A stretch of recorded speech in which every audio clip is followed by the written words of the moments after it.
Bismillah, assalamualaikum warahmatullahi wabarakatuh. Waalaikumsalam warahmatullahi wabarakatuh.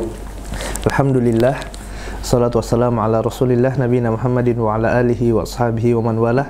Allahumma salli ala Muhammad wa ala ali Muhammad kama sallaita ala Ibrahim wa ala ali Ibrahim innaka Hamidum Majid, wa barik ala Muhammad wa ala ali Muhammad kama barakta ala Ibrahim wa ala ali Ibrahim innaka Hamidum Majid.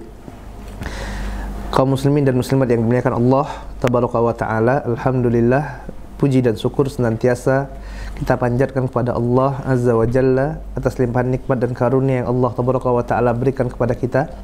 Kemudian salawat beserta salam senantiasa kita curahkan kepada junjungan kita, Nabi yang kita cintai, Nabi Muhammad sallallahu alaihi wasallam. Begitu pula kepada keluarganya, kepada sahabatnya, dan kepada umatnya yang istiqomah mengikuti sunnah beliau hingga hari kiamat. Jamaah yang dimuliakan Allah tabaraka wa ta'ala, kita akan melanjutkan pembahasan kita dari kitab Usul Sunnah li Imam Ahmad bin Hanbal rahimahullahu ta'ala anhu. Qala muallif rahimahullah, wal imanu qaulun wa amalun yazidu wa yanqus kama jaa fil khabar, akmalul mu'minina imanan ahsanuhum khuluqa, wa man taraka as-salah faqad kafar, wa laysa minal a'mali syai'un tarkuhu kufrun illa as-salah, man tarakaha fahuwa kafirun wa qad ahallallahu qatlahu. Muallif yaitu Imam Ahmad rahimahullahu ta'ala mengatakan, wal imanu qaulun wa amalun yazidun wa yankus. Wal imanu qaulun wa amalun yazidu wa yankus. Iman itu adalah perkataan dan perbuatan, dan dia bertambah serta berkurang. Ya, ini adalah di antara pokok akidah Ahlussunnah wal Jamaah, yang mana Ahlussunnah meyakini bahwasanya iman itu ya, dia berupa perkataan, kemudian perbuatan, dia juga bertambah dan berkurang. Hadzal aslu minal usul aqidati Ahlussunnah, kata muallif di sini. Ya, hadzal aslu minal usul aqidati Ahlussunnah wal Jamaah allati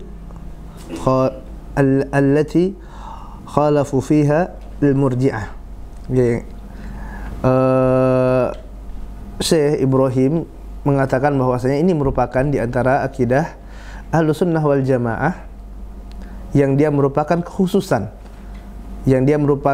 kekhususan, ciri khusus dari Ahlussunnah wal Jamaah, yang mana dengan ciri ini kita akan mengetahui orang itu berakidah Ahlussunnah atau bukan, ataukah dia ternyata akidahnya menyimpang dari perkara iman ini. Dan banyak memang penyimpangan-penyimpangan dari sekte-sekte yang sesat, dari firqah-firqah yang menyimpang ya dalam permasalahan akidah ini, diantaranya adalah Murji'ah. Nanti insyaallah akan kita bahas tentang beberapa firqah ya, diantaranya Murji'ah ini insyaallah. Kemudian Imam Ahmad mengatakan, wal imanu qaulun wa amalun yazidu wa yanqus. Ya, ini adalah ta'rif atau definisi dari iman. Ya, dari Imam Ahmad, iman itu adalah perkataan dan perbuatan, dia bertambah dan juga berkurang. Hal senada juga disampaikan oleh Imam Al-Bukhari rahimahullahu ta'ala dalam kitab sahihnya.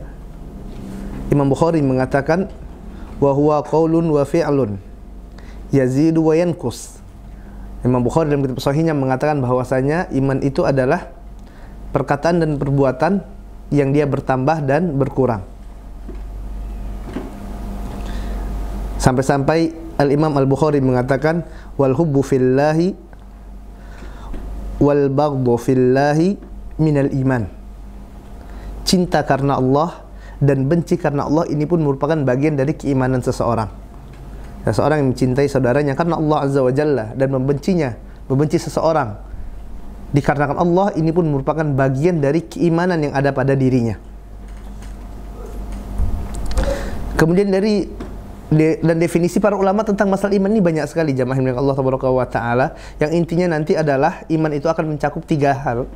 Ya, akan mencakup 3 hal. Yang pertama dia adalah iqrar di hati, kemudian qaul lisan, pengucapan dengan lisan, wal amal jawarih, dan amal dengan anggota badan.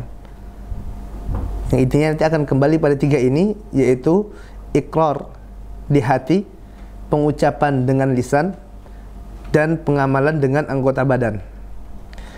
Maka apabila keadaannya demikian ini, ya, iman itu adalah iqrar dengan dalam hati, kemudian pengucapan dengan lisan, dan amal dengan anggota badan, maka dia akan melazimkan bahwasanya iman itu dia bisa bertambah dan bisa berkurang. Jadi karena kan memang keyakinan orang itu tidak akan sama. Tidak mungkin orang memiliki antara satu dengan yang lainnya persis keyakinannya, imannya sama, tidak mungkin. Ya, banyak faktor yang akan menyebabkan keyakinan seseorang itu berbeda antara satu dengan yang lainnya. Seorang yang dia baru mendapatkan khobar dari seseorang, dia misalnya mendapatkan kabar dari temannya bahwasanya di Singkawang itu ada air terjun. Mungkin dia percaya, tapi tentulah beda dengan apabila dia telah datang sendiri ke air terjun tersebut, bahkan dia misalnya pernah mandi di sana, maka tentulah keyakinannya lebih besar daripada cuma mendapatkan kabar dari saudaranya tersebut. Ya tidak? Pasti seperti itu. Kemudian orang yang mendapatkan info dari satu orang temannya, tadi ada temannya mengatakan di Singkawang itu ada air terjun. Satu orang mengatakan, Ray misalnya mengatakan, kan, orang Singkawang ya. Kemudian ada juga yang mendapat informasi bahwasanya tadi di Singkawang itu ada air terjun, dapat dari 5 orang temannya. Ya, dapat dari Torik, dari Diki, dari Wahyudi, ya, dari Arul, dari Edi, semuanya sepakat mengatakan di Singkawang itu ada air terjun cantik. Ya. Tentulah yang dapatkan informasi dari satu orang ini berbeda dengan yang dapat informasi tadi dari 5 orang. Ya. Beda apa tingkat keyakinannya. Tidak mungkin tuh 5 orang mereka sepakat untuk butakan anak, kan tidak mungkin gitu. Jadi lebih apa tingkat keyakinannya ini loh yang kita bahas. Ya. Maka dari sini jelaslah bahwasanya iman itu tidak sama antara satu orang dengan orang yang lainnya.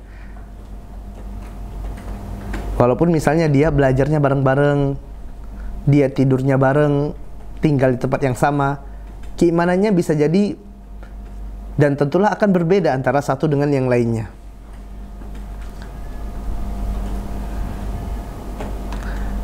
Dan begitu juga konsekuensinya adalah iman ini, kalaulah antara satu orang dengan orang yang lainnya tidak sama, maka dia menunjukkan iman ini banyak tingkatannya. Dan kalau sesuatu yang bertingkat, maka bisa naik, bisa turun. Ada kalanya iman itu naik, meningkat. Ada kala iman itu turun. Dan meningkatnya iman, ya, Syekh Muhammad bin Shalih Al-Utsaimin rahimahullahu ta'ala anhu mengabarkan tentang beberapa sebab bertambah dan berkurangnya iman seseorang. Ada hal-hal yang menjadikan iman itu bisa meningkat, bisa naik. Dan ada hal-hal yang dapat menyebabkan iman itu ya bisa turun. Sebab bertambahnya iman, ya, sebab bertambahnya iman kata Syekh Muhammad bin Shalih Al-Utsaimin, yang pertama adalah ma'rifatullah. Yaitu apa? Seseorang mengenal Allah Azza wa Jalla, mengenal Rabbul Alamin, mengenal Allah, mengenal nama-namanya, mengenal sifat-sifatnya. Yang mana setiap ma'rifatullah, seorang itu dia semakin mengenal Allah, maka akan semakin bertambah keimanannya.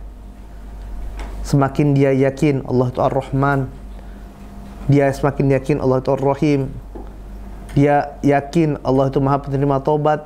Beda dengan orang yang tidak mengenal Rabbnya, tidak mengenal Allah Azza wa Jalla. Semakin dia mengenal Allah, mengenal nama-namanya, mengenal sifat-sifatnya, maka imannya pun akan terus bertambah. Semakin dia mengenal Allah, maka tingkat keimanan pun semakin tinggi, semakin meningkat. Ini yang pertama, yaitu adalah ma'rifatullah. Agar seorang dapat meningkatkan imannya kepada Allah, dia harus mengenal Allah Azza wa Jal, mengenal Rabb-Nya, Rabb yang menciptakannya, yang memberikan kepadanya rezeki, yang menjaganya, yang menghidupkannya, yang mematikannya. Dia harus mengenal Rabb tersebut, mengenal Allah Azza wa Jalla. Kemudian yang kedua adalah memperhatikan tanda-tanda kebesaran Allah, memperhatikan ayat-ayat Allah, baik itu kauniyah ataupun syar'iyah. Ayat kauniyah, misalnya dia merenungkan ciptaan-ciptaan Allah, subhanallah, langit yang luas, tidak ada tiangnya, bumi yang terhampar luas, subhanallah. Bahkan pada dirinya sendiri itu terdapat tanda-tanda kebesaran Allah. Allah tabaraka wa ta'ala katakan dalam Quran surah Az-Zariyat ayat 20-21, A'udzu billahi minasyaitonir rajim. Wa fil ardi ayatun lil muqinin, kata Allah. Wa fi anfusikum afala tubsirun. Dan di bumi itu terdapat tanda-tanda kebesaran Allah bagi orang-orang yang yakin. Ya, lil muqinin, bagi mereka yang yakin. Lihat tuh, di bumi itu banyak sekali tanda-tanda kebesaran Allah. Bahkan pada diri kalian, kata Allah, wa fi anfusikum. Bahkan kalian lihat diri kalian, bagaimana jantung memompa darah, bagaimana ginjal, bagaimana kerja paru-paru, itu subhanallah. Ya. Afala tubsirun, tidakkah kalian memperhatikan? Ini ayat-ayat kauniyah. Melihat, ya Allah, ini manusia, subhanallah, manusia berkumpul ratusan tahun, siapapun dia, orang paling pintar sekalipun tidak bisa bikin manusia yang sama dengan apa yang diciptakan oleh Allah Azza wa Jalla. Bikin robot, gerakannya kaku, tidak sama dengan manusia. Bikin telur, tidak netas-netas. Ini bikinan manusia. Maka dengan merenungkan ayat-ayat Allah, maka akan bertambah keimanan seseorang. Ya, bertambah tinggi keimanannya. Ya, mentadaburi ayat-ayat Allah. Kemudian yang ketiga, yaitu melaksanakan ketaatan kepada Allah Azza wa Jalla. Seorang yang mengerjakan amal soleh, maka akan meningkat keimanannya. Apapun bentuk amal soleh tersebut, apapun bentuk ketaatan tersebut, baik itu qauliyah ataupun fi'liyah, baik amal soleh itu berupa perkataan ataupun amal soleh berupa perbuatan. Apabila dia lakukan ketaatan tersebut, maka akan meningkatkan keimanannya kepada Allah tabaraka wa ta'ala. Qauliyah, misalnya dia berzikir kepada Allah, menyebut berzikir kepada Allah, ya, maka dengan zikir meningkatkan keimanannya kepada Allah. Zikir pagi petang, zikir setelah sholat, ya, subhanallah, senantiasa berzikir kepada Allah, meningkat keimanannya, bertambah keimanannya. Adapun fi'liyah, amal soleh, ketaatan kepada Allah banyak. Sholat, ketaatan kepada Allah meningkatkan keimanan seseorang. Puasa, haji, ini semuanya akan meningkatkan keimanan.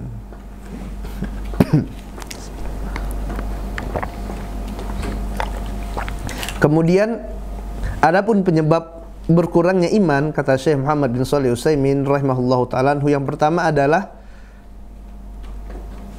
al-jahlu, yaitu apa? Kejahilan, kebodohan. Ini yang sebab menjadikan iman itu berkurang. Dan yang paling penting adalah jahil terhadap Allah Azza wa Jal. Dia bodoh, tidak mengenal Tuhannya.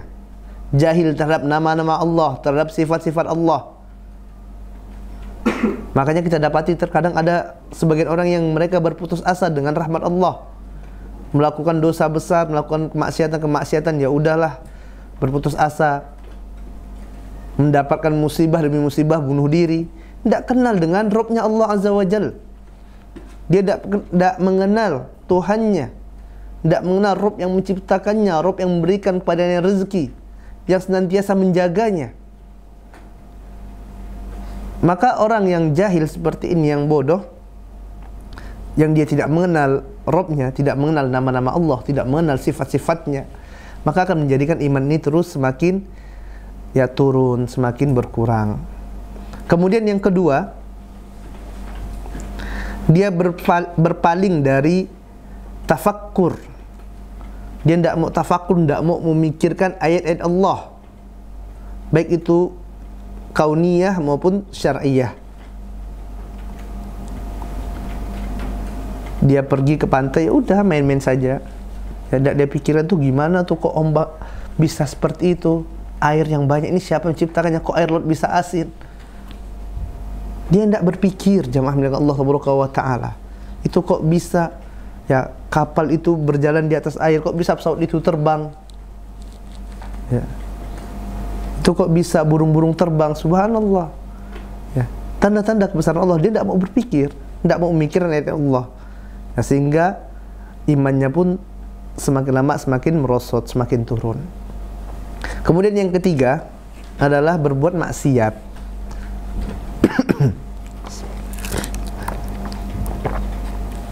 Dan maksiat ini dia adalah sesuatu yang sangat besar sekali pengaruhnya bagi hati-hati seseorang. Dia sangat besar pengaruhnya bagi keimanan, bagi turunnya iman tersebut. Ya, ini maksiat. Oleh sebab itu Nabi yang mulia SAW pernah mengatakan, la yazni zani hina yazni wa huwa mu'min. Ya, tidaklah berzina seorang pezina itu sedangkan dia dalam keadaan beriman. Ya, ini menunjukkan bahwasanya dengan zina imannya turun. Ya. Bahkan para ulama mengatakan ya bahwasanya maksiat itu dihlizul kufur. Maksiat adalah apa? Corong dari kekufuran. Semakin dia bermaksiat, maka semakin dekat dia dengan kekufuran. Semakin turun imannya sampai titik yang paling rendah. Ya, akhirnya dia bisa mudah untuk keluar dari agama Islam. Ini dampak maksiat. Ya. Makanya kita dapati para pelaku dosa besar, ya, misalnya orang yang senantiasa berzina, minum khamar, ya, maksiat suka membunuh, ya, ini mudah sekali dia nanti untuk berpaling, berpindah, ya, keluar dari agama Islam, murtad. Berbeda dengan orang yang senantiasa menuntut ilmu, memelihara sholatnya, ya, kemudian berpuasa, sedekah, melakukan amal-amal soleh. Ini sangat jauh sekali dari kekufuran orang-orang yang semisal ini. Namun kalau dia senantiasa maksiat, terus dia maksiat, maka orang sepertinya akan mudah sekali murtad, keluar dari agama Islam. Kemudian yang keempat adalah meninggalkan ketaatan. Sebab turunnya iman adalah dia meninggalkan ketaatan kepada Allah Azza wa Jalla. Apabila ketaatan itu berupa kewajiban, kemudian dia tinggalkan dan dia tidak ada uzur untuk meninggalkannya, maka ini merupakan kekurangan yang dicela dan dia berhak untuk ya mendapatkan iqab, berhak untuk mendapatkan saksi, ya, mendapatkan sanksi dari Allah Azza wa Jalla. Namun jika ketaatan itu bukanlah merupakan sesuatu yang wajib atau berupa kewajiban, namun dia tinggalkan karena adanya uzur, ya, karena adanya alasan yang sesuai dibenarkan oleh syariat, maka ini pun merupakan kekurangan. Namun kekurangan ini tidaklah menjadikan pelakunya dicela. Kenapa? Karena ada uzur. Oleh sebab itu Rasul yang mulia sallallahu alaihi wasallam mengatakan bahwasanya wanita itu sebagai seorang yang kurang akalnya. Ya, Rasul yang mulia SAW mengatakan bahwasanya wanita itu adalah orang yang kurang akalnya dan kurang agamanya. Ya, perempuan itu kurang akal dan kurang agamanya. Kenapa? Hal ini dikarenakan disebut wanita itu kurang agamanya, ya, karena wanita ini dia sewaktu haid, maka mereka ini para wanita tidak sholat, ya, kemudian juga tidak berpuasa. Makanya dikatakan kurang agamanya. Namun tidaklah mereka dicela dikarenakan tidak sholat dan tidak puasa tersebut, dikarenakan meninggalkan kewajiban ini. Kenapa? Karena ini adalah sesuatu uzur yang dibenarkan dalam syariat. Namun kita lihat di sini, ya, Rasul yang mulia SAW mensifati mereka dengan apa? Dengan kurang, ya, kurang agama dan kurang akalnya. Ya, maka seorang yang meninggalkan kewajiban ini akan menjadikan imannya berkurang. Ya. Kalaulah seandainya yang tadi ada uzur saja, ini disebut oleh Rasul yang mulia SAW sebagai kurang, lalu bagaimana yang tidak ada uzur meninggalkan kewajiban yang Allah Tabaraka wa Ta'ala perintahkan. Nah, ini adalah sebab-sebab dari bertambah dan berkurangnya keimanan, sebagaimana apa yang dikatakan oleh Syekh Muhammad bin Shalih Utsaimin rahimahullahu ta'ala anhu. Muallif rahimahullah mengatakan wal imanu qaulun wa amalun yazid wa yanqus. Ya, iman itu qaulun, perkataan, kemudian amalun, perbuatan, yazid wa yanqus, bertambah dan berkurang. Dan iman ini dia harus ada 3 komponen di dalamnya yang harus dipenuhi oleh setiap seorang mukmin. Ya, jadi ada 3 komponen keimanan. Yang pertama adalah, ya, kata para ulama, yang pertama itu ada yang namanya i'tiqad. Ya, i'tiqad itu apa? Keyakinan.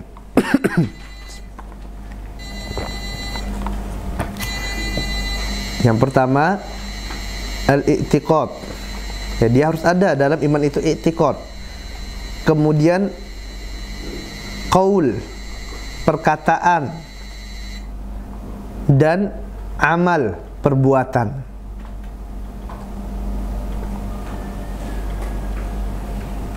Ini adalah pokoknya. Makanya dari 3 ini nanti akan ada cabang-cabangnya. Ya. Di antaranya minha syu'ubul i'tiqadiyah. Nanti akan ada syu'ub al-i'tiqadiyah, ya, cabang-cabang dari i'tiqad.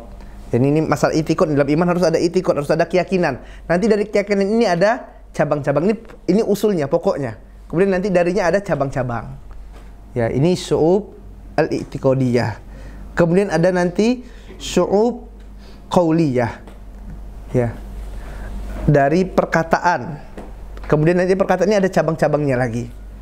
Kemudian minha syu'ubul amaliyah. Kemudian ada pokok dari amal, dan amalnya ini dia nanti ada cabang-cabangnya, cabang-cabang dari amalan. Ya. Tapi kita dengarkan azan terlebih dahulu. Insyaallah kita akan lanjutkan setelah azan salat Isya. Wa sallallahu ala nabiyina Muhammadin wa ala alihi wa ashabihi wasallam. Alhamdulillah hamdan katsiran thayyiban mubarakan fihi kama yuhibbu rabbuna wa yarda. Asyhadu an la ilaha illallah wahdahu la syarikalah wa asyhadu anna Muhammadan abduhu wa rasuluhu la nabiyya ba'dah. Astagfirullah, darsana kita lanjutkan pelajaran kita. Tadi kita katakan bahwasanya ada 3 komponen, 3 usul pokok dari keimanan, dan dia nanti akan bercabang-cabang. Yang pertama adalah syu'ub al-i'tiqadiyah, yang kedua syu'ub al-amaliyah, kemudian syu'ub qauliyah. Adapun syu'ubul i'tiqadiyah, syu'ubul i'tiqadiyah yaitu sesuatu yang dia berkaitan dengan i'tiqad, keyakinan. Yang dia kita katakan tadi, dia akan memiliki cabang-cabangnya. Keyakinan tentang Allah, keyakinan tentang utusan-utusan Allah, keyakinan tentang takdir Allah. Ini masalah keyakinan.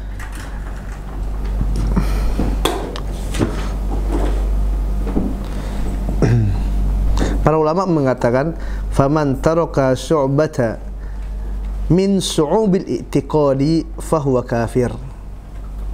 Barang siapa yang dia meninggalkan satu saja cabang dari cabang-cabang i'tiqad ini, dari cabang-cabang keyakinan ini, maka dia keluar dari agama Islam. Jadi hati-hati perkara ini, perkara i'tiqad, ya, masalah keyakinan. Contoh misalnya dia meyakini sholat itu tidak wajib, ya, dia yakin sholat itu tidak wajib. Ini sepakat para ulama bahwasanya orang ini keluar dari agama Islam. Dia meyakini bahwasanya puasa itu tidak wajib, walaupun dia puasa, orang ini keluar dari agama Islam, kata para ulama. Walaupun dia puasa, kenapa? Karena i'tiqad, keyakinan dia. Ini bahaya besar sekali masalah keyakinan ini, ya, masalah i'tiqad tersebut. Dia meyakini haji itu tidak wajib, ini bahaya, ya. Begitu juga misalnya dia meyakini bahwasanya berbakti kepada kedua orang tua itu tidak wajib, padahal Allah mewajibkan. Baktinya anak kepada orang tuanya itu wajib. Ataupun dia meyakini bahwasanya jihad itu adalah sesuatu yang tidak disyariatkan. Ini bahaya, ya. Kalau dia meyakini perkara-perkara yang sepakat para ulama tentang, ya, disyariatkannya perkara tersebut, dia meyakini sesuatu yang bertentangan dengannya, maka dia terancam keluar dari agama Islam. Dia meyakini zina itu halal katanya. Oh, ini bahaya, ya. Imam Ahmad di sini Syekh Ibrahim Ar-Ruhaili, Syekh Ibrahim yang mensyarah kitab ini mengatakan, faman taraka syu'bata min syu'ubil i'tiqad fahuwa kafir. Ya, kalau masalah i'tiqad dia tinggalkan satu saja cabangnya, ya, maka dia bisa keluar dari agama Islam. Ya. Kecuali illa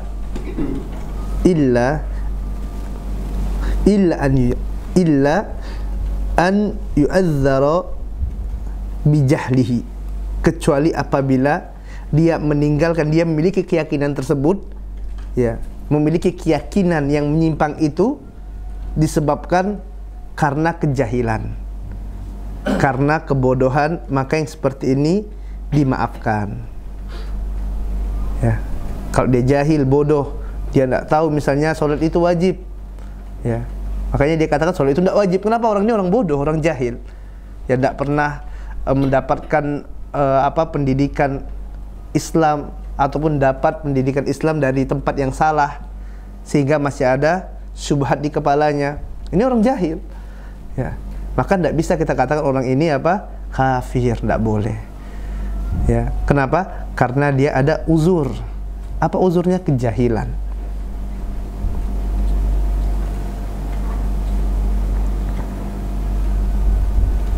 Ya, dan yang seperti ini dimaafkan kata para ulama. Ya. Walaupun secara zahirnya tadi, ya, ini adalah sesuatu yang dapat menyebabkan seorang keluar dari agama Islam. Beda halnya kalau yang mengucapkan tadi adalah seorang yang alim, yang dia memang sudah tidak ada syubhat di kepalanya, gitu kan. Maka ini dapat mengeluarkan orang itu dari agama Islam. Ya, maka apabila orang ini jahil, maka dia akan dimaafkan karena kejahilannya tersebut, dikarenakan dia tidak faham dengan apa yang dia ucapkan, dia tidak faham dengan apa yang dia yakini dalam hatinya, Ya. Bahwasanya keyakinan itu adalah keyakinan yang salah, keyakinan yang menyimpang, keyakinan yang menyimpang dari keyakinannya ahlu sunnah. Ya, dia tidak tahu, maka dikarenakan kebodohan ini, ya dia dimaafkan. Ini masalah syu'ubul i'tiqad.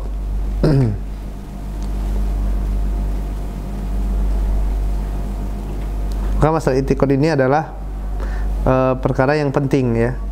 Makanya penting sekali kita belajar akidah. Ya, belajar akidah untuk apa? Biar tidak salah dalam meyakini sesuatu yang ada dalam syariat yang mulia ini. Makanya kita belajar ini, jamaah milik Allah Tabaraka wa Ta'ala, agar kita dapat antisipasi, dapat tahu ya perkara-perkara yang berbahaya bagi akidah kita, bahaya bagi agama kita. Ya, perkara yang dapat membahayakan akidah kita, maka kita tinggalkan gitu. Ya, kita harus kembali kepada akidah yang benar.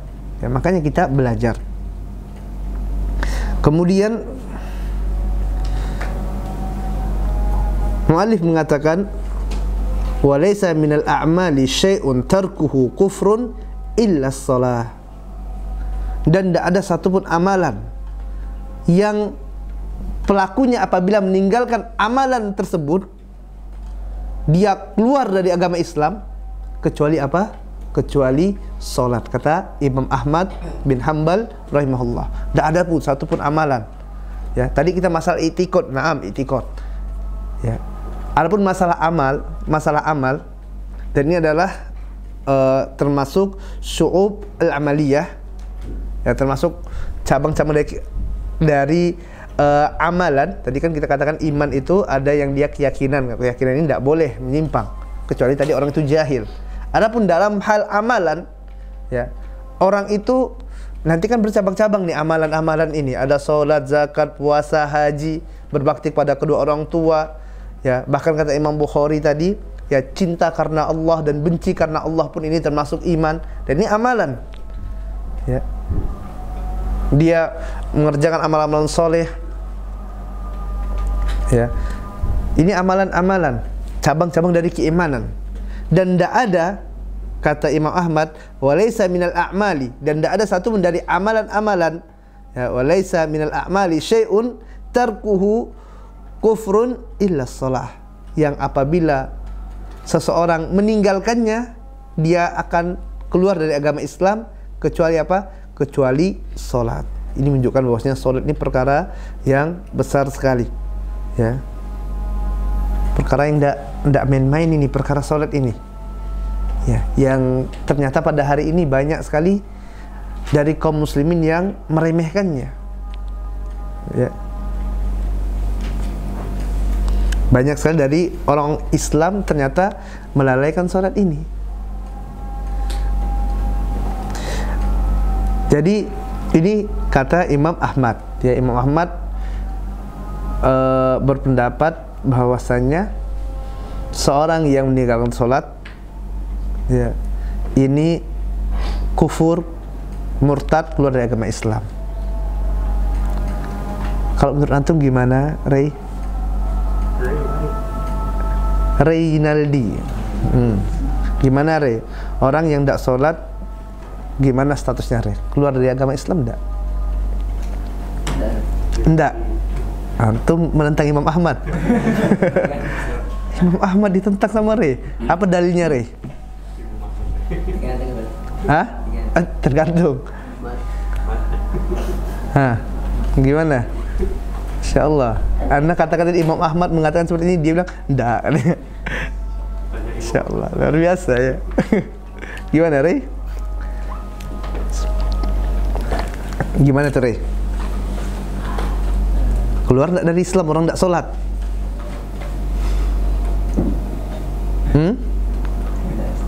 Enggak. Oh, malam itu. Allah. Ya enggak.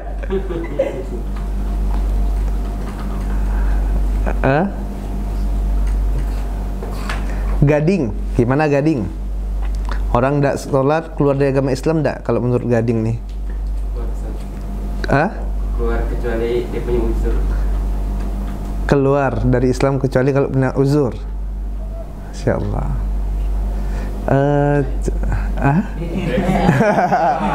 Gimana? Rujuk, gimana tuh? Allahu a'lam. Jeffrey, gimana Jeffrey? Tidak. Ndak keluar dari agama Islam. Kenapa ndak keluar? Ini ana pertama ana ingin sampaikan bahwasanya kalau dia meyakini sholat itu ndak wajib, ini para ulama sepakat nih, ndak ada selisih. Tadi kan masalah itikad. Ya, masalah itikad.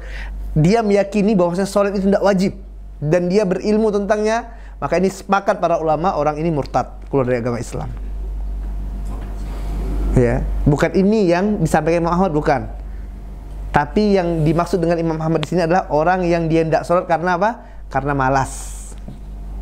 Yang anda tanya tuh orang tidak sholat karena malas. Kalau masalah iktikad keyakinan ini sepakat para ulama kok dia yakin sholat itu tidak wajib, padahal ini termasuk rukun Islam. Rukun iman atau rukun Islam? Ada yang bilang rukun iman tadi. Ya, rukun Islam. Rukun Islam kan sholat. Ya. Ya, udah rujuk. Ya. Kalau dia meyakini sholat itu tidak wajib dan dia berilmu tentangnya, tidak jahil gitu kan? Ya. Tapi dia tidak sholat. Karena dia tidak sholat, kenapa? Dia yakin sholat itu tidak wajib. Ya. Maka ini sepakat para ulama, orang ini murtad walaupun KTP-nya Islam. Ya. Yang jadi masalah adalah dia meyakini sholat itu wajib, tapi tidak sholat. Nah, ini nih pertanyaan ana nih. Gimana statusnya orang yang seperti ini? Diki gimana, Dik?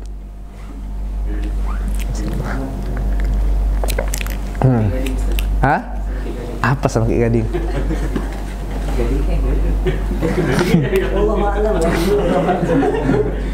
Hah? Coba jawab. Tergantung apa tuh? Kalau dia apa? Sudah benar-benar paham tentang sholat wajib, maka dia kafir, Ustaz. Tapi kok dia masih ada keraguan gitu, gimana ya? Itu masalah itikad. Itu itikad. Kita bukan masalah itikad. Dia berilmu nih ceritanya. Ya, dia tahu sholat itu wajib. Saya tahu kok sholat itu wajib, tapi malas mau sholat. Nah, gitu. Keluar, Ustaz. Keluar Islam. Nah, keluar. Yang sebagian ulama mengatakan tadi di antaranya Imam Ahmad, ya orang-orang seperti ini mereka keluar dari agama Islam. Imam Ahmad mengatakan tidak ada satu amalan pun yang ditinggalkan seseorang yang menjadikan orang itu keluar dari agama Islam kecuali sholat. Ya, artinya ini pendapat Imam Ahmad mengatakan seperti itu. Ya. Dalilnya, dalil yang mengatakan orang yang tidak sholat karena malas, ya, ataupun karena ada urusan lain lah gitu kan, sehingga tidak mau sholat. Di antaranya adalah hadis sahih yang diriwayatkan oleh Imam Muslim dari sahabat Jabir bin Abdullah radhiyallahu ta'ala anhu. Rasulullah sallallahu alaihi wasallam mengatakan, inna baina rajuli wa baina syirki wal kufri tarkus salat. Sesungguhnya batas antara seorang dengan kesyirikan dan kekufuran itu adalah meninggalkan salat. Ini batasnya nih. Ya. Batasnya adalah meninggalkan salat. Dalam hadis riwayat Ibnu Majah, hadis sahih riwayat Ibnu Majah dari Buraidah radhiyallahu ta'ala anhu, dia mengatakan, aku mendengar Rasul yang mulia sallallahu alaihi wasallam mengatakan, al-ahdul ladzi bainana wa bainahum as-shalah faman tarakaha faqad kafar. Ya. Perjanjian antara kami dan antara mereka adalah as-salat.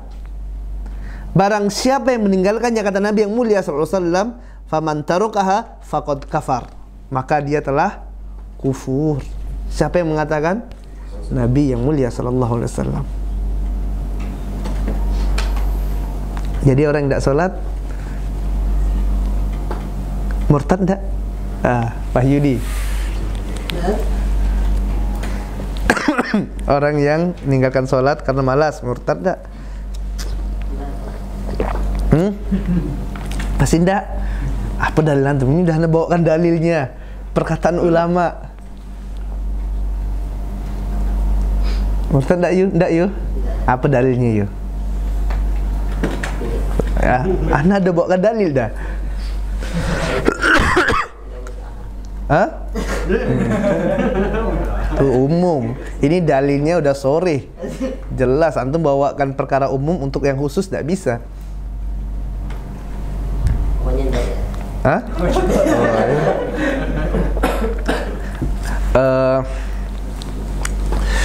Apa definisi orang sombong? Orang sombong Batrul haq Bagam tendas. Orang sombong itu batrul haq, nolak kebenaran. Udah ada dalilnya gitu kan. Kalau misalnya antum tadi ana punya dalil kata, apa dalil antum? Ahmad, gimana Ahmad? Kalau ada dalil kita harus tunduk gitu ya. Gimana? Orang ndak sholat karena malas, keluar dari Islam ndak? Enggak. Gimana tuh? Maksud dari hadis Nabi ini, faman tarakaha faqad kafar. Barang siapa yang meninggalkannya, meninggalkan sholat tadi, maka dia telah kafir. Kemudian Imam Ahmad pun mengatakan, ya kafir. Kata Imam Ahmad. Gimana? Gimana tuh bata Imam Ahmad nih? Itu Imam Ahmad tuh, Imam Ahlus Sunnah. Gimana pendapatnya? Ya dikatakan fajir. Kata fajir, ini kufur. Apa jadi fajir? Jelas sekali, sorry. Untuk belum bisa disampaikan. Tidak bisa sampaikan, tapi itu keyakinan enggak. Lalu keyakinan antum tegak di atas apa? Ada ustadz yang mengatakan enggak. Gitu. Hah? Lalu apakah perkataan ustadz bisa mengalahkan perkataan Nabi? Apa dalilnya? Lupa. Nah, apa? Odi gimana, Di?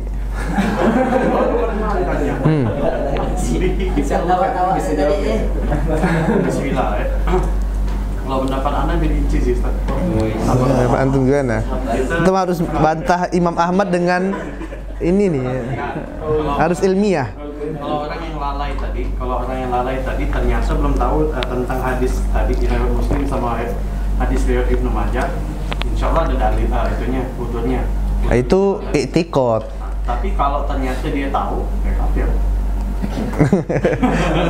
Itu sekarang kita bukan bahas su'ubul i'tiqad. Su'ubul i'tiqad udah jelas tadi ya.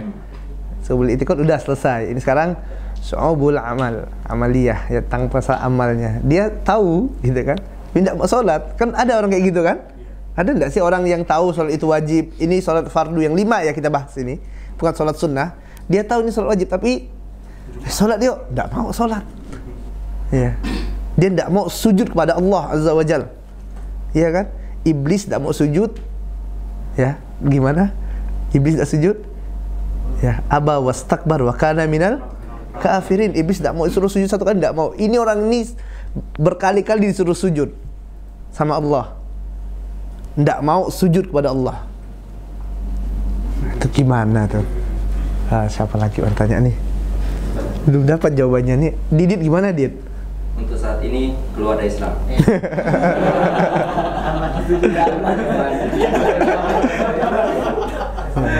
Yang paling nyampe itu belum.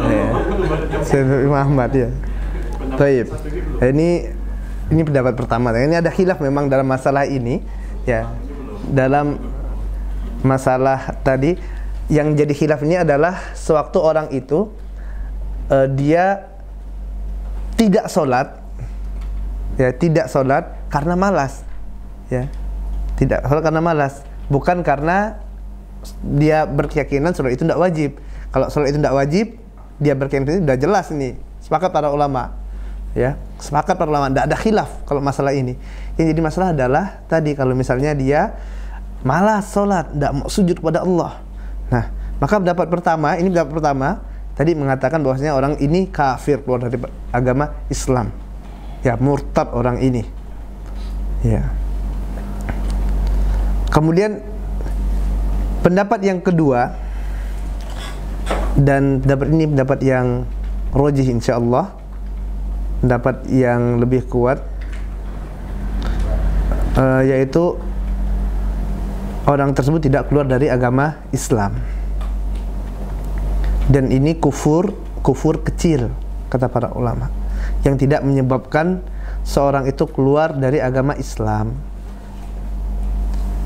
Dalilnya ya harus ada dalil gitu kan.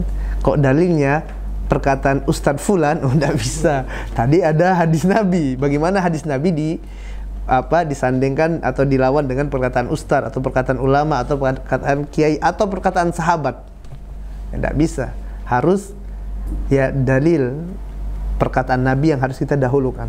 Ya, masalahnya juga dalam perkara ini ada hadis yang diriwayatkan oleh Al-Imam At-Tirmidzi, begitu juga Imam Hakim. Terkala Rasul yang mulia SAW menceritakan tentang keadaan di akhir zaman, ya.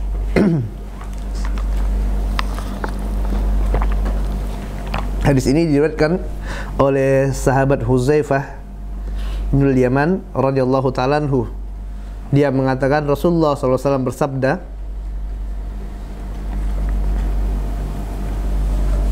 yadrusul Islamu kama yadrusu wasyus thawbi. Agama Islam ini akan lenyap sebagaimana lenyapnya warna pada baju dikarenakan luntur. Hatta la yudra masyamun wala salatun wala nusukun wala sadaqah. Sampai-sampai manusia itu nanti tidak tahu apa itu puasa, manusia juga tidak tahu apa itu sholat, dia juga tidak mengetahui apa itu nusuk, kurban. Manusia juga tidak kenal lagi apa itu sedekah. Ya, akan aja nanti di akhir zaman, ya, agama Islam itu kan orang tidak kenal lagi agama Islam, ya. Para ulama udah meninggal, gitu kan. Sampai apa? Puasa saja mereka tidak tahu, sholat saja tidak tahu, kurban tidak tahu, ya, sedekah tidak tahu.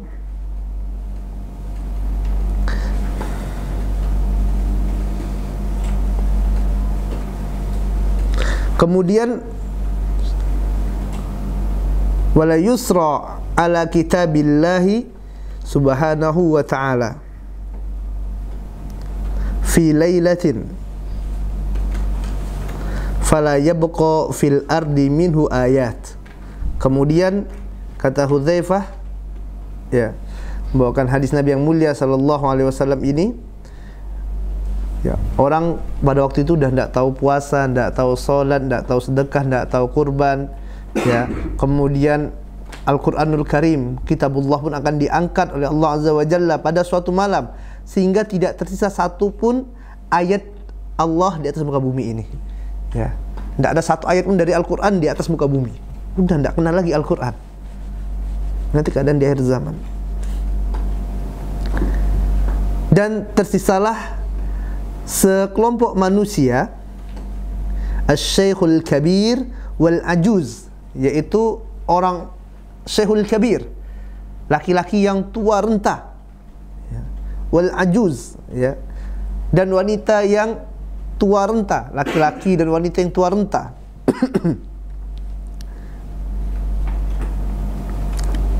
Yaqulun, mereka mengatakan, adrakna aba'ana ala hadhil kalimat la ilaha illallah. Kami mengetahui dahulu dari bapak-bapak kami suatu kalimat, ya. Apa itu? La ilaha illallah. Dulu pernah dengar, pernah diajarkan oleh bapak-bapak kami satu kalimat la ilaha illallah. Udah enggak tahu salat dah. Enggak tahu lagi itu puasa, enggak tahu lagi itu zakat, enggak tahu lagi itu haji. Al-Qur'an diangkat. Tinggal yang tersisa apa? La ilaha illallah. Ya.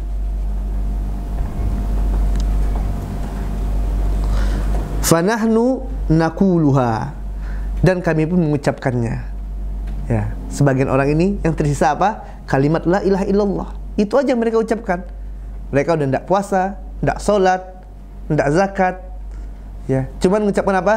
La ilaha illallah. La ilaha illallah. La ilaha illallah. Ya.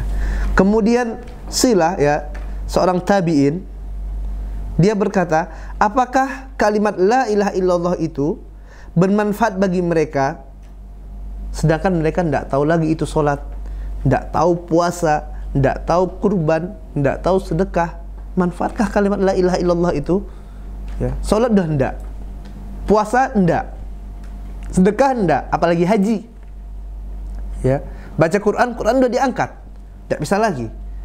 Manfaat tidak kalimat itu, kalimat la ilaha illallah tadi? Lalu Hudzaifah radhiyallahu ta'ala anhu berpaling dari Silah ini. Ya, sampai Silah ini bertanya sebanyak 3 kali, apakah kalimat itu manfaat? Apakah kalimat itu manfaat? Apakah kalimat itu bermanfaat? Ya. Setiap kali Silah bertanya kepada Hudzaifah, ya Hudzaifah berpaling. Ya, sampai yang ketiga kalinya Hudzaifah pun menjawab pertanyaan Silah ini, ya Silah, tanjihim minan nar, tanjihim minan nar, tanjihim minan nar. Ya. Ya Silah, afwan, tunjihim minan nar. Ya. Wahai Silah, dengan kalimat itu mereka akan diselamatkan dari neraka. Ya Silah, tunjihim minan nar. Wahai Silah, dengan kalimat itu mereka akan diselamatkan dari neraka. Ya Silah, wahai Silah, tunjihim minan nar. Dengan kalimat itu mereka akan diselamatkan dari neraka. Dengan apa? Dengan kalimat la ilaha illallah. Ya, padahal mereka tidak sholat. Ya, maka ini dalil yang digunakan oleh para ulama mengatakan bahwasanya orang yang tidak sholat, ya, maka tidak keluar dari agama Islam selama masih ada la ilaha illallah. Berkata Syekh Albani rahimahullahu ta'ala anhu, dalam hadis ini terdapat faedah fikih yang penting, yaitu syahadat la ilaha illallah, persaksian tidak ada ilah yang berhak diibadahi dengan benar kecuali Allah Azza wa Jalla. Ini dapat menyelamatkan seseorang yang mengucapkannya dari kekekalan di dalam neraka, meskipun dia tidak melaksanakan amalan apapun dari rukun Islam seperti sholat, zakat, puasa, dan semisalnya. Walaupun dia tidak mengerjakan amalan lain dari rukun Islam, asalkan ada rukun yang pertama, ya, asalkan dia bersaksi la ilaha illallah, maka kalimat inilah yang nantinya yang akan menyelamatkan dia dari neraka Allah. Dan sudah kita bahas, ya, tentang orang yang nanti dia dikeluarkan dari neraka dalam keadaan sudah gosong, sudah hancur, ya. Kemudian dicari, ternyata orang ini masih ada kalimat tauhid, ada la ilaha illallahnya, maka dia akan diselamatkan dari neraka. Dan di antara hal yang telah dimaklumi bahwasanya para ulama telah berselisih pendapat tentang hukum orang yang meninggalkan rukun Islam selain syahadat. Ya, para ulama berselisih tentang rukun Islam ini, karena ini rukun, namanya rukun. Ya, rukun Islam. Khususnya lagi masalah solat. Ya, selain syahadat, ya syahadat udah jelas, syahadat harus ada. Kok tidak ada syahadat, udah selesai. Ya, kok dia tidak mau bersaksi, ya, tidak mau bersaksi asyhadu an la ilaha illallah, asyhadu anna Muhammadar Rasulullah, udah. Ya, rukun-rukun Islam selainnya yang datang di belakangnya tidak ada manfaatnya kalau tidak ada la ilaha illallah. Ya. Namun kalau la ilaha illallahnya ada, kemudian yang selainnya tidak ada, maka di sini para ulama berselisih pendapat. Ya, khususnya yang paling tajam adalah tentang masalah solat. Tadi yang mengatakan orang yang tidak sholat keluar dari Islam, ini ada salafnya. Yang mengatakan tidak juga ada salafnya. Ya. Jumhur ulama mayoritas ulama berpendapat bahwasanya orang yang meninggalkan sholat karena malas ini, mereka ini tidaklah kafir, tidak keluar dari agama Islam, tidak murtad, akan tapi dihukumi fasik. Ya, dihukumi fasik. Ini pendapat jumhur. Adapun Imam Ahmad ya dengan tegas mengatakan bahwasanya orang yang tidak sholat ini keluar dari agama Islam dan dia dibunuh, orang ini ya dihukum mati ya karena murtad, keluar dari agama Islam. Dan orang yang tidak sholat itu dosanya lebih besar daripada orang yang berzina. Ini pendapat yang mengatakan bahwasanya orang itu murtad. Orang yang zina apa sih hukumnya kalau dia sudah menikah? Dirajam sampai mati. Kalau orang yang berzina saja itu dirajam sampai mati, maka orang yang meninggalkan sholat lebih berhak untuk dihukum mati. Yang mana sih yang besar dosanya? Tidak sholat atau berzina? Tidak sholat, besar dosanya jamaah yang Allah Subhanahu wa ta'ala. Makanya sebagian ulama mengatakan orang yang tidak sholat ini keluar dari agama Islam dan dia ditangkap ya, disuruh tobat, kok tidak dihukum mati. Sebagaimana orang yang berzina tadi dihukum rajam. Ini subhanallah. Ini pendapat Imam Ahmad. Kalau jumhur mengatakan tidak, ya ini cuman fasik.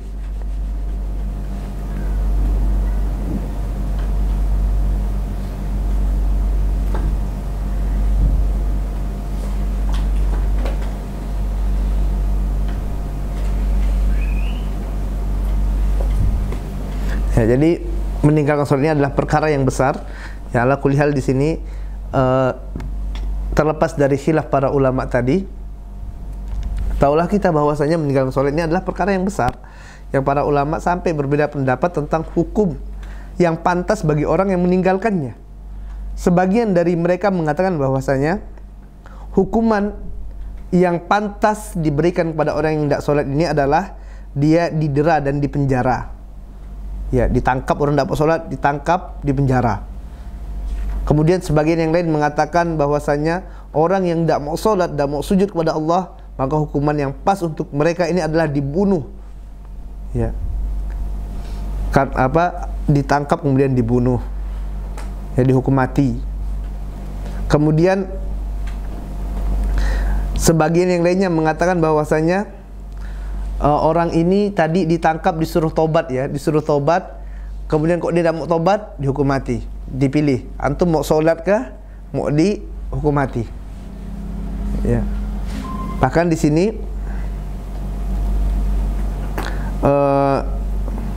Syekh Albani rahimahullah ta'ala mengatakan sesungguhnya orang yang meninggalkan sholat karena malas maka sah dihukumi keislamannya selama tidak ada sesuatu yang menyingkap apa yang disembunyikannya dalam hatinya atau yang menunjukkan pada hal itu, dan dia meninggalkan di atas yang demikian itu sebelum disuruh bertaubat, sebagaimana hal tersebut terjadi pada zaman sekarang ini. Adapun apabila dia diberikan pilihan antara dibunuh atau bertobat, ya, dia dikasih pilihan, ditangkap udah, tidak sholat nak tangkap, dikasih pilihan orang ini sama hakim, antum tobat, sholat atau dihukum mati.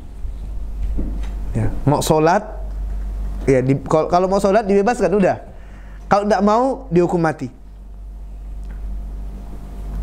Ya. Lalu dia memilih untuk dihukum mati, ya udahlah dihukum mati aja daripada sholat. Dia memilih untuk dihukum mati, ya maka kata Syekh Albani rahimahullah ta'ala dia harus dibunuh. Ya, dan pada keadaan seperti ini dia mati dalam keadaan kafir. Ya, tidak boleh dikuburkan di pemakaman kaum muslimin dan tidak diberlakukan padanya hukum-hukum kaum muslimin, karena ya adalah sesuatu yang tidak masuk akal apabila bukan karena pengingkaran dalam hatinya dia memilih untuk dibunuh daripada untuk mengerjakan sholat. Ini menunjukkan kekafiran yang ada dalam hatinya tersebut. Ya, hal ini diketahui secara pasti dari tabiat manusia untuk menetapkan ya dan ini tidak butuh lagi pada burhan atau dalil. Udah jelas sekali kalau seperti itu. Ya, kalau seandainya antum mau dihukum mati atau sholat, udah hukum mati aja kan, ya kan? Oh, ini jelas nih orang ini kufur ini. Sampai dia rela mati daripada sholat. Maka ini udah hal yang jelas kata Syekh Albani rahimahullah ta'ala anhu. Ya. Ini berat ya perkara sholat ini. Syekhul Islam Ibnu Taimiyah rahimahullah ta'ala mengatakan, orang yang enggan mengerjakan sholat wajib maka dia berhak untuk mendapatkan hukuman yang keras berdasarkan kesepakatan para imam kaum muslimin. Bahkan menurut jumhur, ya, seperti Imam Malik, Imam Syafi'i, ya, dan yang selain mereka Imam Ahmad, dia wajib disuruh bertobat. Jika dia bertobat maka dia bebas dari hukuman, dan jika dia tidak mau bertobat maka dia dihukum mati. Bahkan orang yang meninggalkan sholat lebih jelek, lebih buruk daripada pezina, daripada pencuri, daripada peminum khamar, dan dari penghisap ganja, kata Syekhul Islam Ibnu Taimiyah rahimahullah ta'ala anhu. Ini subhanallah, ya. Orang kalau melihat ada orang yang habis pezina gitu kan, koruptor, ya, atau peminum minuman keras, atau penjudi, atau orang yang pakai narkoba, ini kan aib di masyarakat, iya enggak? Aib nih, kadang keluarga pun malu gitu ya. Ya, tapi ketahuilah bahwasanya orang yang tidak sholat itu lebih besar dosanya daripada mereka-mereka ini. Ini harus jadi aib yang luar biasa. Ya, makanya kita kalau misalnya ada saudara kita, ya, apalagi misalnya adik kita, kakak kita, abang kita, bapak kita, ibu kita tidak sholat, ya Allah, ya, ini harus benar-benar kita perjuangkan. Ya, karena ini perkara yang besar, lebih buruk daripada zina ini dosanya. Ya, lebih buruk daripada apa? Makan riba. Ya, karena ini rukun Islam yang dia tinggalkan. Ya. Bahkan tadi kita lihat ulama saja sampai khilaf, selisih pendapat. Ya, ini kafir atau tidak orang ini? Ya, ini dihukum apa ini yang pantas? Dan tidak ada pujian bagi orang yang tidak sholat, gitu kan? Ya, ini menunjukkan bahwasanya meninggalkan sholat merupakan dosa yang besar. Namun tetap diingat bahwasanya yang melakukan hukuman di sini tadi kita sampaikan ditangkap gitu ya. Ini adalah ulil amri, ya, pemerintah, bukan antum yang nangkapnya gitu kan. Sholat ditangkap di penjara, bukan, ya. Ini ulil amri, pemerintah yang melakukannya, ya. Kalau ada pemerintahan sah kaum muslimin dan menegakkan hukum Islam, ya, merekalah yang berhak untuk melakukannya, bukan individu-individu yang lainnya. Ya, jangan sampai salah gitu. Dan ini tadi merupakan bagian dari syu'ubul amaliyah. Ya, bagian dari syu'ubul amaliyah.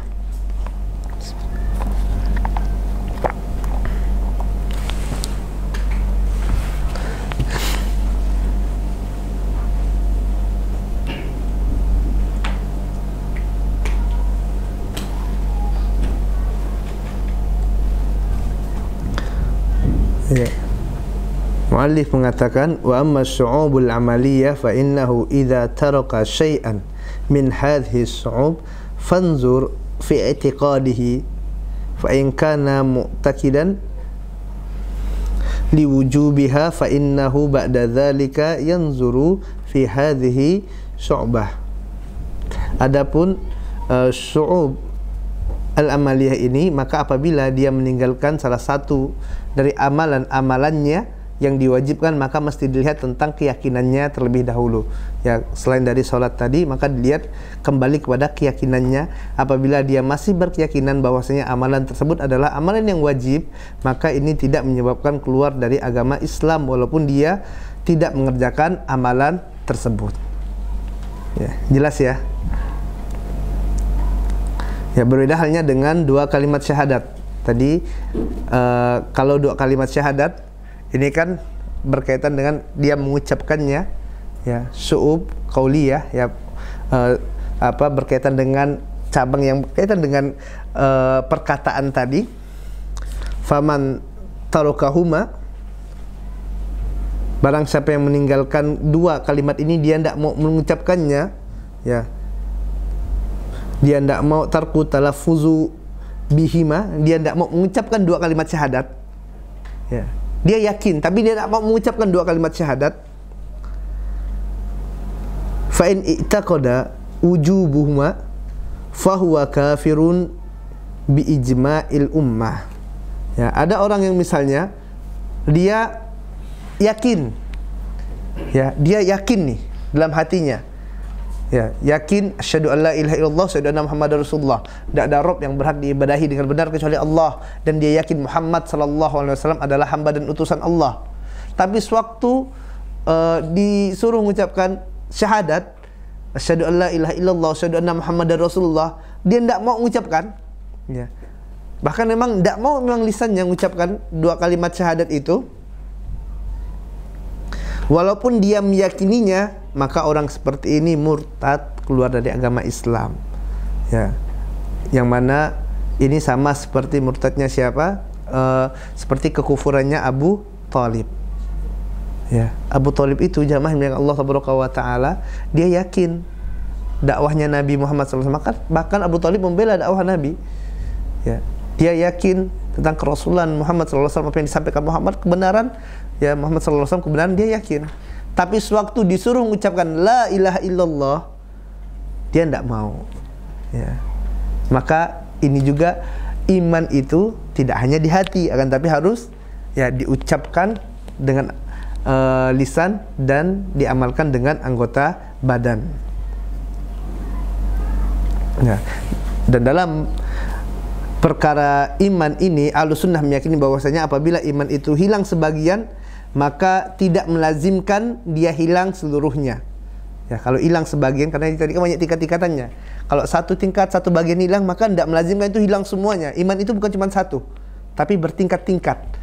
Ya, ada banyak. Tadi kita katakan ada syu'ub i'tiqadiyah, ada syu'ub qauliyah, fi'liyah. Ya, ini artinya banyak gitu kan. Maka kalau hilang satu, tidak menyebabkan iman itu hilang semuanya, sehingga menjadikan pelakunya, ya, kekal dalam neraka. Tidak seperti itu jamaah yang Allah Taala. Ya, ini adalah pemahaman yang sesat, ya, pemahaman yang keliru, yang menyimpang, ya, pemahaman orang-orang Khawarij, ya. Dan Ahlussunnah tidak memiliki pemahaman seperti itu. Ya. Orang-orang Khawarij dan Mu'tazilah, mereka mengatakan apabila iman itu, ya, dia telah pergi sebagiannya, maka telah hilang semuanya. Ya, idza dzahaba ba'duhu dzahaba kulluhu. Apabila hilang sebagian dari iman, maka hilang semuanya. Ini, ya, orang-orang Mu'tazilah sama orang-orang Khawarij seperti ini. Ya, maka yang seperti ini bertentangan dengan akidahnya Ahlussunnah wal Jamaah. Ya, bertentangan dengan i'tiqad atau keyakinan Ahlussunnah wal Jamaah. Ya. Tadi orang-orang Khawarij mengatakan idza dzahaba ba'duhu dzahaba kulluhu. Apabila sebagian dari iman pergi, ya, hilang dari seseorang, maka hilang semuanya. Ini Khawarij. Adapun Mu'tazilah mengatakan huwa fi manzilati baina manzilatain. Ya. Orang seperti ini, dia adalah seorang yang berada di antara dua manzilah, ya, salah satu dari dua manzilah. Dia tidak muslim, tidak juga kafir, tengah-tengah. Ini orang-orang Mu'tazilah.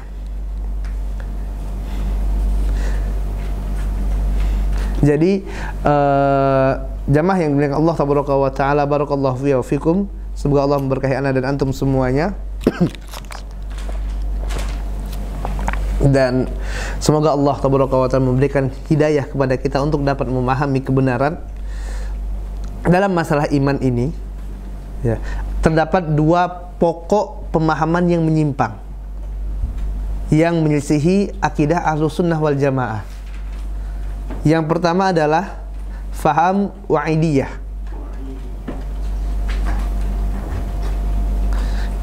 Ya, faham wa'idiyah yang memiliki pemahaman wa'idiyah ini adalah apa? Sekte Khawarij dan Mu'tazilah. Mereka memiliki keyakinan bahwasanya tidaklah dikatakan seseorang itu beriman kecuali apabila orang tersebut membenarkan dengan hatinya, mengucapkan dengan lisannya, dan melaksanakan seluruh kewajiban serta meninggalkan seluruh dosa-dosa besar. Sehingga menurut pemahaman ini, pelaku dosa besar ya bukanlah seorang mukmin. Ini Wa'idiyah, yang diantaranya sekte Khawarij dan Mu'tazilah.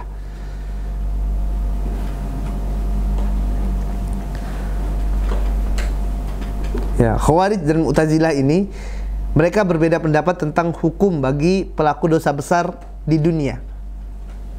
Khawarij berpendapat bahwasanya pelaku dosa besar itu hukumnya kafir serta halal darah dan hartanya. Ini sekte sesat Khawarij. Orang melakukan dosa besar ini halal darahnya, halal hartanya kata mereka. Ini pemahaman yang keliru, pemahaman yang salah. Sedangkan Mu'tazilah berpendapat bahwasanya hukum pelaku dosa besar adalah orang ini keluar dari makna iman namun belum masuk ke dalam makna kafir. Ini yang kita katakan tadi. Apa? Dia tidak iman, tidak kafir. Yaitu mereka sebut manzilah baina manzilatain. Ya. Pada suatu tempat di antara dua keadaan, tidak mukmin, tidak kafir. Ini Mu'tazilah. Ya, di antara iman dan kufur. Namun keduanya sepakat bahwasanya barang siapa yang melakukan dosa besar dan belum bertobat sampai meninggalnya, maka orang tersebut masuk ke dalam, kekal dalam neraka. Masuk dan kekal dalam neraka. Ini subhanallah. Dan mereka disebut Mu'tazilah. Ya, kenapa disebut sekte ini dengan sekte Mu'tazilah atau firqah Mu'tazilah? Yaitu dikarenakan i'tizalnya Wasil bin Atha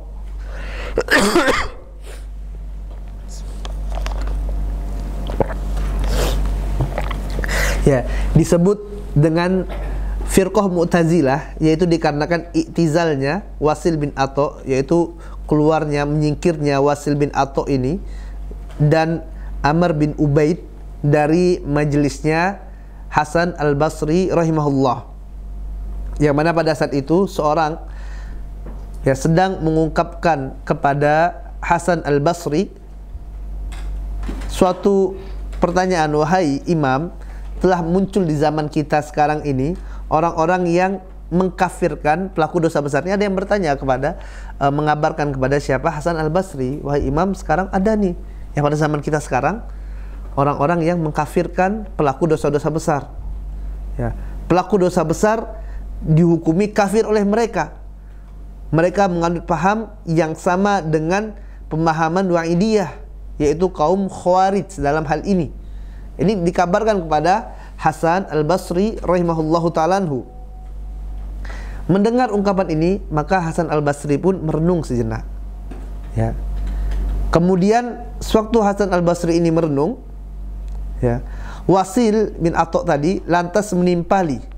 Ya, langsung dia bicara dengan mengatakan, aku tidaklah mengatakan bahwasanya pelaku dosa besar itu mukmin secara mutlak atau kafir secara mutlak, kata Wasil. Akan tetapi pelaku dosa besar itu berada di antara dua manzilah, ya, di antara dua keadaan, yaitu dia tidak mukmin dan dia tidak kafir. Ya. Kemudian setelah mengungkapkan apa yang dia yakini tadi, Wasil pun keluar. Ya. Kemudian Al-Hasan al-Basri rahimahullah memberikan jawaban pada murid-muridnya yang hadir di sana pada waktu itu, ya, dengan mengatakan bahwasanya Wasil telah i'tizal dari kita. Ya, Wasil telah i'tizal, telah apa? Telah menyingkir dari kita. Ya, setelah itu diikuti pula oleh Amr bin Ubaid. Ya, lantas Hasan al-Basri dan murid-muridnya pun menyebut mereka berdua dengan apa? Dengan sebutan Mu'tazilah. Ini awal nama Mu'tazilah tersebut. Jadi Wasil ini awalnya siapa? Muridnya Hasan al-Basri. Ya, insyaallah. Dan di antara penyimpangan sekte Mu'tazilah ini, yang pertama adalah mereka menolak semua sifat Allah. Ya. Kemudian dalam masalah takdir, Mu'tazilah adalah qadariyahnya, adalah qadariyah, ya, yaitu dia menolak takdir. Ya, ini Mu'tazilah itu akidahnya mereka ya sama seperti qadariyah, ya, menolak takdir Allah. Kemudian yang ketiga, Mu'tazilah ini memiliki pendapat yang hampir sama dengan Jahmiyah, yaitu meniadakan kalau Allah Taala itu nanti akan dapat dilihat pada hari kiamat, dan ini menyelisihi akidah Ahlussunnah. Serta mereka menyatakan bahwasanya Al-Quran itu adalah makhluk. Ini Mu'tazilah.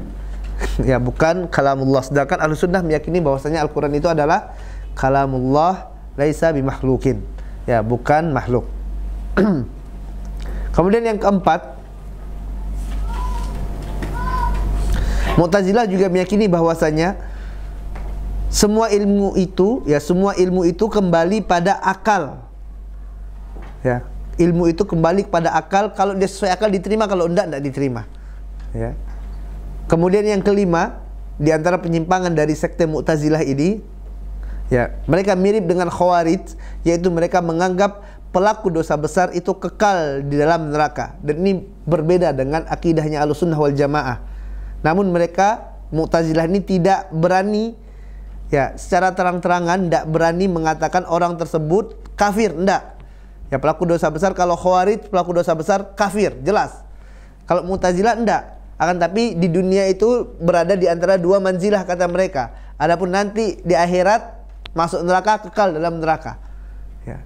Kok di dunia enggak, di antara dua manzilah. Ya. Tapi ini mirip nih dengan orang Khawarij. Makanya Mu'tazilah ini disebut juga dengan apa? Bancinya Khawarij. Ya, para ulama mengatakan Mu'tazilah ini bancinya Khawarij. Ya, mukhannits al-Khawarij. Ya, banci, mukhannits. Kemudian yang keenam, dari akidah atau keyakinan yang menyimpang dari sekte Mu'tazilah ini,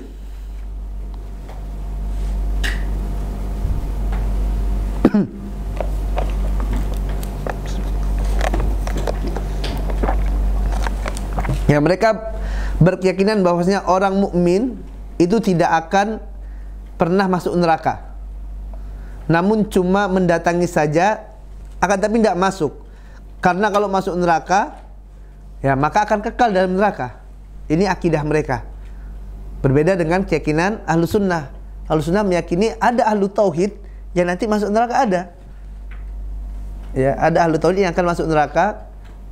Ya, kemudian nanti dia akan keluar lagi dari neraka dan masuk dalam surga Allah. Kalau Mu'tazilah enggak. Dia meyakini bahwasanya orang mukmin enggak ada yang akan masuk neraka.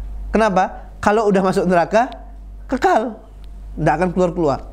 Ini akidah yang menyimpang, berbeda dengan akidah Ahlussunnah. Kemudian yang ketujuh dari akidah mereka yang menyimpang ini adalah mereka menganggap bahwasanya surga dan neraka itu ya tidak kekal atau fana. Artinya ada masa tertentu bagi surga dan neraka. Ini menyelisih akidah Ahlussunnah. Ya, Ahlussunnah wal Jamaah meyakini bahwasanya ya surga dan neraka itu kekal, khalidina fiha. Ya, orang-orang yang masuk dalamnya akan kekal selama-lamanya. Nah, kalau mereka mengatakan surga dan neraka itu fana. Kemudian yang kedelapan, di antara penyimpangan akidah dari Mu'tazilah ini adalah mereka meyakini bahwasanya Allah itu berada di mana-mana. Ya, Allah fi kulli makan kata mereka, dan ini menyimpang dengan akidah Ahlussunnah yang meyakini bahwasanya Ar-Rahmanu 'alal arsy istawa. Kemudian yang kesembilan dari penyimpangan Mu'tazilah ini adalah mereka mengingkari adanya siksa ataupun azab kubur. Ini sekte Mu'tazilah. Di sini kembali kita ingatkan, kita bahas ya tentang sekte ini, ya pemahaman yang menyimpang ini agar apa? Agar kita selamat gitu loh. Kalau ada seperti ini udah ini salah. Ya, sebagaimana apa yang diungkapkan oleh Hudzaifah radhiyallahu taala anhu, ya saat orang-orang bertanya tentang kebaikan, aku bertanya tentang keburukan. Kenapa? Agar aku bisa menghindarinya. Tahu ini salah, biar apa? Biar bisa menghindar. gitu. Bukan ini cari-cari kesalahan aja, bukan. Ya. Biar apa? Biar tahu ini loh kesalahan sekte ini Mu'tazilah. Artinya kalau ada pemikiran seperti ini, hati-hati. Ini apa? Ini pemikiran Mu'tazilah, dan Mu'tazilah sepakat para ulama tentang menyimpangnya pemahaman ini. Di antaranya tadi mengingkari adanya siksa kubur. Ya. Ini ini pemahaman Mu'tazilah, ini bahaya, salah, menyisi akidah Ahlussunnah wal Jamaah. Ya. Kemudian itu yang pertama tadi ya.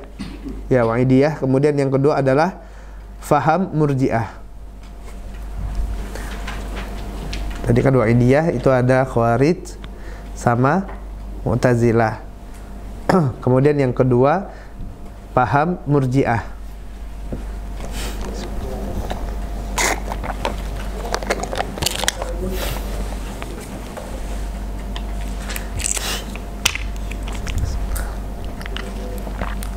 Ya, kedua adalah faham Murji'ah. Al-irja. Ya, jadi Murji'ah itu dari kata al-irja. Ya, al-irja menurut bahasa ini memiliki beberapa arti. Di antaranya khauf, ya, takut. Ya, harapan, mengakhirkan dan memberikan harapan. Ini arti dari kata irja.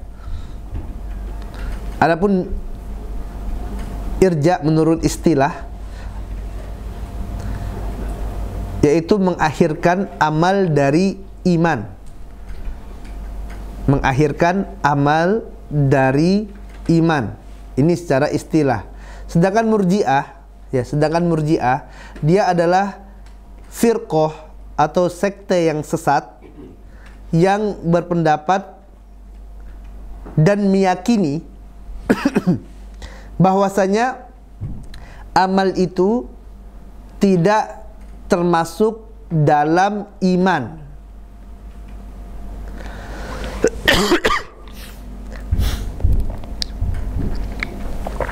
Ya, Murji'ah ini meyakini bahwasanya amal itu tidaklah masuk dalam iman. Dan kemaksiatan yang dilakukan oleh seseorang itu tidak akan pernah membahayakan keimanannya selamanya. Maksiat apapun yang dilakukan oleh seseorang tidak akan pernah memudaratkan keimanannya. Kenapa? Karena amal bukan termasuk dari iman, kata Murji'ah ini. Ya. Sebagaimana halnya kemaksiatan tidak membahayakan iman, maka ketaatan pun tidak juga bermanfaat bagi keimanan.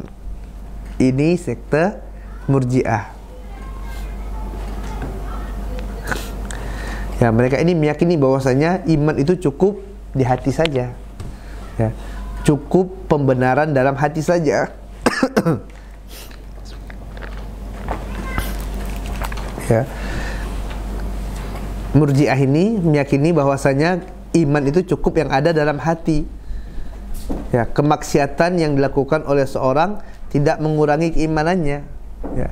Maksiat apapun, ya, yang dia lakukan tidak pengaruh bagi keimanan orang tersebut. Kenapa? Yang penting iman dalam hati.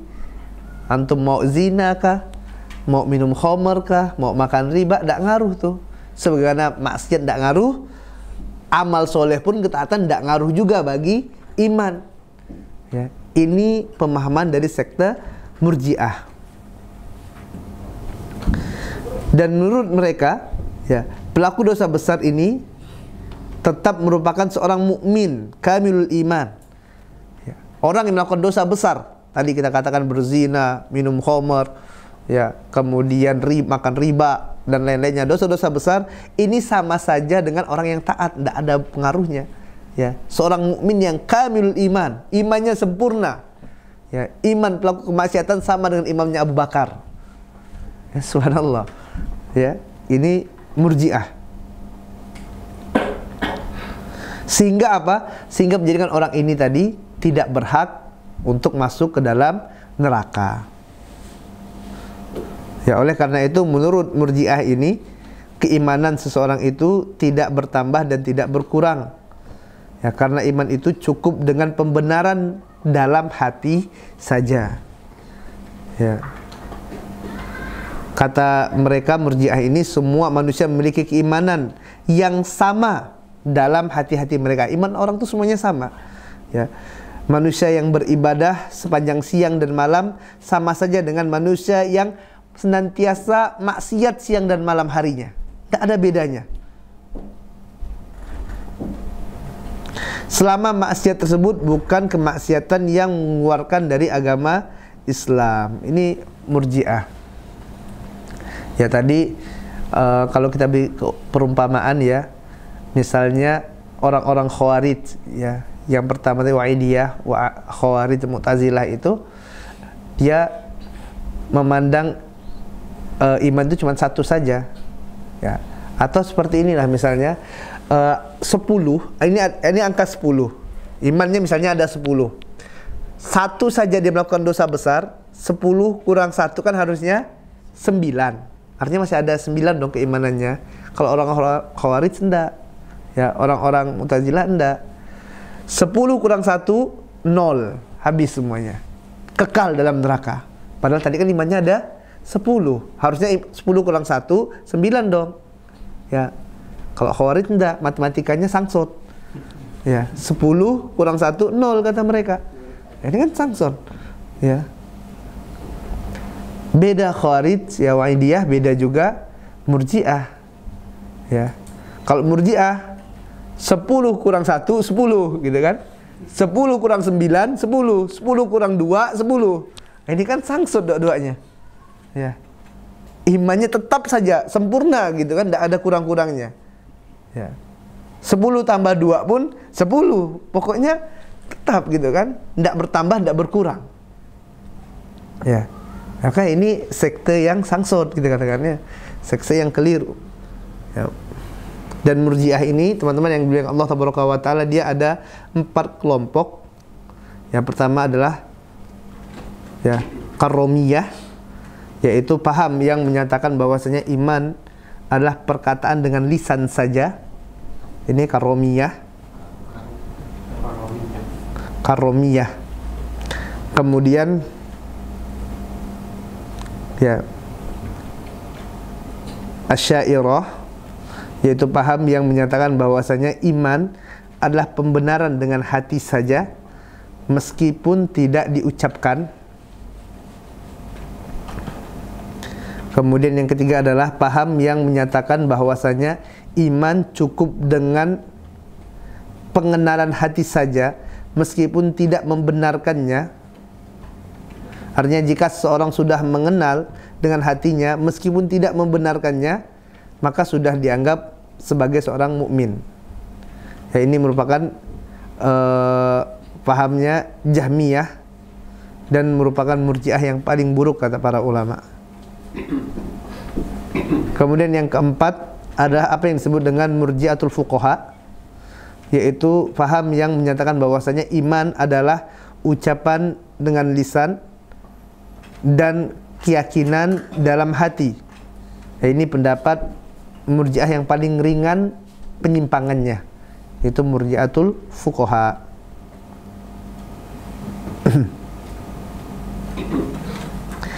Dan di sini juga ada ciri-ciri yang paling menonjol dari sekte Murji'ah ini, yang hendaklah ya kita berupaya semaksimal mungkin untuk menjauhi darinya. Ya, dia ciri-ciri Murji'ah ini banyak, cuman yang paling menonjol, yang paling jelas sekali, yang pertama adalah mereka berpendapat bahwasanya iman hanya sebatas penetapan dalam lisan, atau sebatas pembenaran dengan hati, atau hanya penetapan dan pembenaran saja. Ya, ini yang pertama. Kemudian yang kedua, mereka berpendapat iman tidak bertambah dan tidak berkurang, tidak terbagi-bagi. Orang yang beriman itu tidak ada tingkatan-tingkatan dalam keimanannya. Tidak ada orang yang lebih tinggi keimanannya dibandingkan dengan yang lainnya. Tidak ada kata Murji'ah ini. Semua iman itu sama. Ya. Orang yang antum rajin sholat, ya, rajin puasa, sama dengan para pemabuk itu imannya. ya sama dengan orang yang makan harta riba, sama dengan orang yang berzina, sama menurut Murji'ah. Kemudian yang ketiga, mereka mengharamkan istisna, yaitu mengucapkan saya beriman insya Allah. Ini mereka mengharamkan istisna seperti ini ya. Mereka mengharamkan pengucapan saya beriman insya Allah.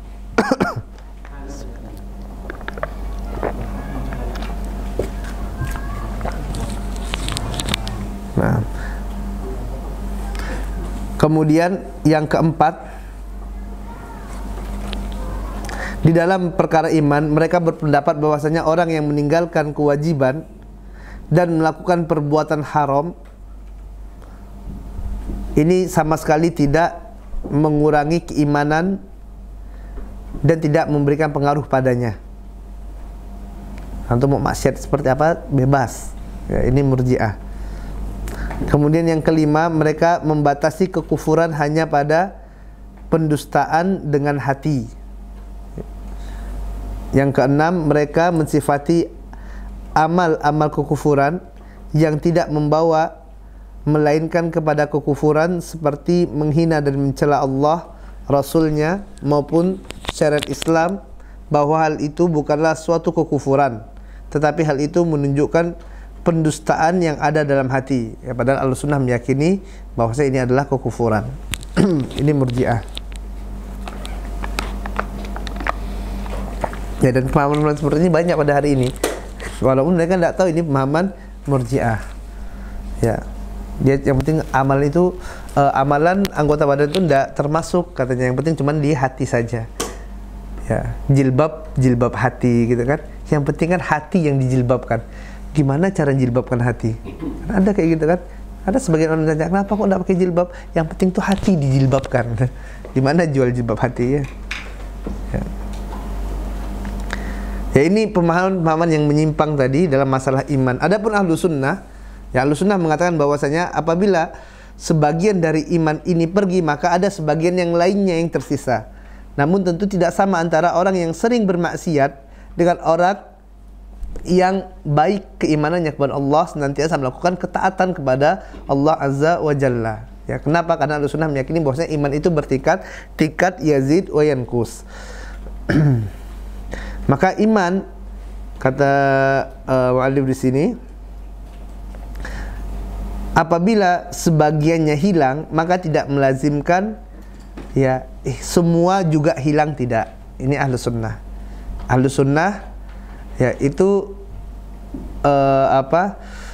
memahami dengan benar gitu. Misal tadi kita katakan ini iman itu ada 10 misalnya. Ya, maksiat kurang 1 jadi 9, masih iman. Maksiat lagi kurang 1 jadi 8, masih iman. Gitu kan?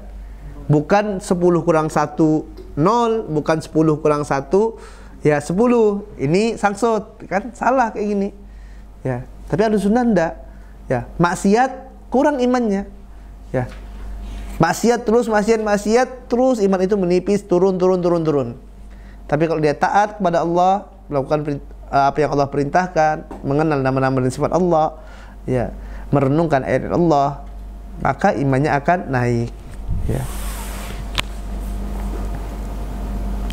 Iman tersebut akan pergi sesuai dengan kadar kemaksiatan yang dilakukan oleh seorang hamba, dan tersisa apa yang tersisa darinya. Seperti inilah apa yang diakui oleh yang diyakini oleh Ahlussunnah. Ya.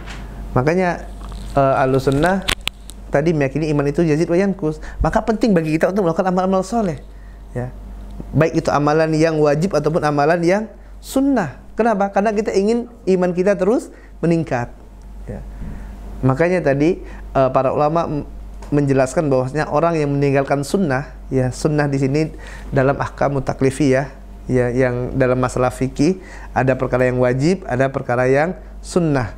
Ya, perkara yang sunnah ini adalah seorang yang apabila dia meninggalkannya, maka tidak wajib orang ini mendapatkan iqab, dia tidak dapatkan hukuman. ya. Akan tapi sebagian kaum muslimin memandang perkara ini ya dengan menganggap remeh sunnah tersebut. Ya udah cuma sunnah, tidak dikerjakan tidak apa-apa, kan tidak ada iqab. Ya padahal ini adalah sesuatu yang merugikan bagi mereka. Kenapa? Karena iman itu yazid wa yanqus, naik dan turun. Kita setiap hari berapa banyak melakukan kemaksiatan kepada Allah. Ya, sering maksiat, pikiran kotor, ya berbicara yang tidak pantas, ghibahi manusia, saudara sendiri dibicarakan, bahkan ustadznya pun dibicarakan gitu ya. Ya. Itu biasa maksiat gitu kan. Maka iman turun. Kita butuh sesuatu yang dapat meningkatkan keimanan. Makanya butuh amalan-amalan sunnah. Ya, butuh melakukan amalan-amalan yang dengannya dapat meningkatkan keimanan kita kepada Allah Azza wa Jalla. Ya.